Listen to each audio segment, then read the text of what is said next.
Welcome to the Seven Nation Army podcast.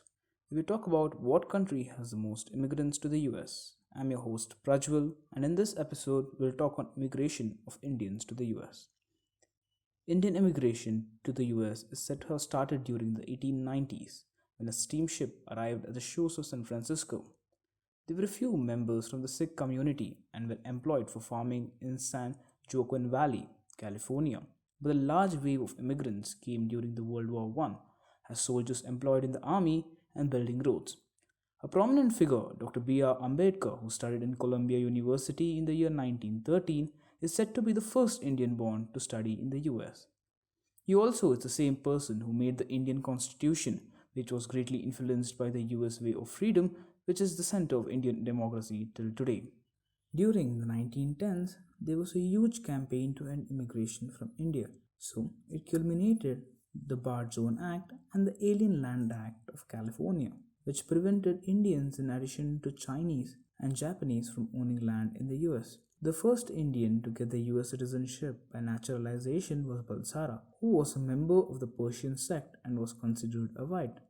But in 1923, the Supreme Court of the United States ruled in case of Bhagat Singh that Indians were ineligible for citizenship because they were not free white people. After that, no other naturalization was permitted. After World War II, US policies reopened the door to Indian immigration. Although slowly at first, Luce-Cella Act of 1946 permitted a quota of 100 Indians per year to immigrate to the US. It also allowed Indian immigrants to naturalize and become citizens of the US, effectively reversing the Supreme Court's 1923 ruling of Bhagat Singh. The Naturalization Act of 1952, also known as McCarran-Walter Act, repealed the Bard Zone Act of 1972 but limited immigration from former Bard Zone to a total of 2,000 per year. In 1910, 97% of Indians lived in the West Coast, but by the 1940s, it was 65% as more Indian Americans moved to the East Coast. The immigration in the 21st century are mainly skilled workers and students, wherein in any year there are nearly 500,000 Indian students studying in the US universities, contributing $7.6 billion in the fiscal year 2018 according to the US Census.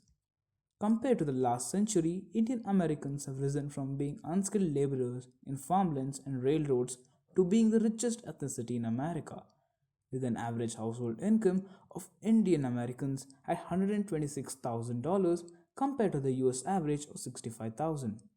Indian Americans also hold prominent positions in major Fortune 500 companies, from CEOs of Google, Microsoft, Adobe, IBM, to the 58 Indian origin executives who employ over 3.6 million people globally, which accounts for around $1 trillion in revenue. And in the past year, we also witnessed the first women vice president of the US, Kamala Harris, whose mother also immigrated to the US in the 1960s.